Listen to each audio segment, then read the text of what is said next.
धुरंधर 2 एक propaganda movie है। ये रियलिटी नहीं बल्कि मोदी जी का केयरफुली सेट किया हुआ नैरेटिव्स है। यही सब कहा जा रहा है धुरंधर 2 मूवी के बारे में। आदित्य धर साहब फिल्म बनाइए, पॉलिटिकल प्रोपेगेंडा मत करिए। जाइए भारतीय जनता पार्टी ज्वाइन कर लीजिए, क्योंकि जो आपने धुरंधर पार्ट 2 में करने की कोशिश की है वही काम तो 24 घंटे गोदी मीडिया करता है। ये समझिए बस फिल्म इतना कहने से रह गई है कि नरेंद्र मोदी जिंदाबाद, योगी आदित्यनाथ जिंदाबाद। इस मूवी को प्रोपेगेंडा बताया जा रहा है। साथ ही मूवी में दिखाए गए सीन्स को कुछ लोग फेक बता रहे हैं और कई लोग तो इसे फेक मास्टरपीस भी बोल रहे हैं। इस नैरेटिव से एक बड़ा सवाल खड़ा होता है कि क्या सच में ये मूवी एक हिडन एजेंडा है या फिर ये कुछ लोगों का सोशल मीडिया पर क्रिएट किया हुआ परसेप्शन। क्या हमें मूवी देखनी चाहिए या नहीं?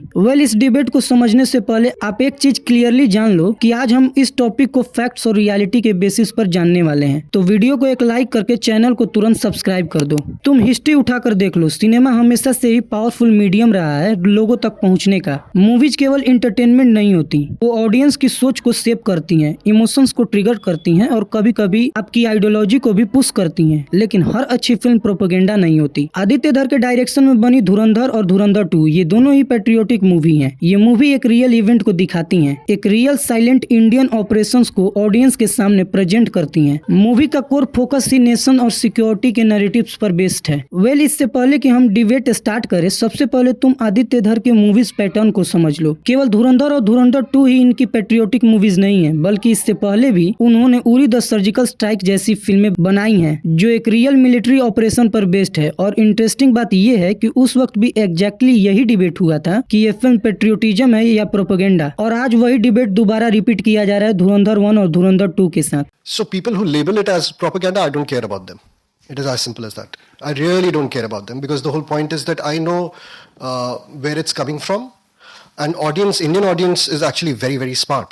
लेकिन असली पॉइंट यहाँ ये है कि क्या सिर्फ नेशन, आर्मी और सिक्योरिटी के टॉपिक्स पर मूवी बनाना प्रोपेगेंडा है? क्या हर वो मूवी स्टोरी प्रोपेगेंडा है जिसमें इंडियन सोल्जर्स को हीरो दिखाया जाता है? Of course not. अब आते हैं उन लोगों पर जो इस फिल्म को प्रोपेगेंडा बोल रहे हैं। उनका कहना है कि धुरंधर 2 मूवी एक स्पेसिफिक आइडियोलॉजी को ग्लोरीफाई करती है। धुरंधर मूवी में विलेंस को ओवर सिंप्लीफाई दिखाया गया है। धुरंधर मूवी की स्टोरी एक पर्टिकुलर पॉलिटिकल नैरेटिव को सपोर्ट करती है। अब सच बोलूं तो इनके इन पॉइंट्स को कम्प्लीटली इग्नोर भी नहीं किया जा सकता, क्योंकि मैंने वीडियो के स्टार्टिंग में ही बोला था कि सिनेमा सिर्फ एंटरटेनमेंट नहीं होता। सिनेमा एक पावरफुल मीडियम होता है जो लोगों के माइंड में नैरेटिव्स क्रिएट करता है। अगर किसी फिल्म में रिपीटेडली एक ही पर्सपेक्टिव हाईलाइट हो रहा है तो ऑडियंस उसे रियल मानने लगती है और यहीं से प्रोपेगेंडा का डाउट शुरू होता है। लेकिन इसका ये मतलब नहीं कि आप धुरंधर जैसी मूवी को प्रोपेगेंडा बोल दो। ये बोल दो कि ये एक पॉलिटिकल नैरेटिव्स को सपोर्ट करती है। ये बिल्कुल ही रॉन्ग है, क्योंकि अगर कोई फिल्म रियल इंसिडेंट्स से इंस्पायर्ड है तो ऑब्वियस है कि वो अपने देश के पर्सपेक्टिव से ही स्टोरी को बताएगी। कोई भी देश अपने सोल्जर्स को विलेन नहीं दिखाता। ये एक यूनिवर्सल पैटर्न है। हॉलीवुड मूवीज में भी ऐसा ही होता है। अमेरिकन स्नीपर मूवी में यूएस स्नीपर को हीरो बनाया गया है। जीरो डार्क 30 मूवी में CIA ऑपरेशन को जस्टिफाई किया गया है। तो अब जब इंडिया का कोई डायरेक्टर अपनी स्टोरी में अपने कंट्री के फोर्सेस और इंटेलिजेंस को स्ट्रॉन्ग दिखाया तो उसमें गलत क्या है? उसे प्रोपेगेंडा बोलना बिल्कुल ही अनफेयर और रॉन्ग है। हिंदुस्तानियों का सबसे बड़ा दुश्मन हिंदुस्तानी ही है। पाकिस्तान तो दूसरे नंबर पर आता है। हिंदुस्तानियों को हराया है तो हमेशा हिंदुस्तान के लोगों ने साथ नहीं दिया देश का, और दर्द है तो केवल इसी बात का। अभी तक जो काम ढके छुपे होता था, धुरंधर फिल्म की वजह से वो पूरा एजेंडा बेपर्दा हो गया है। शायद तीर इतना सही निशाने पर लगा है, सटीक लगा है कि सारे नकाबपोश नकाब पहनना ही भूल गए हैं।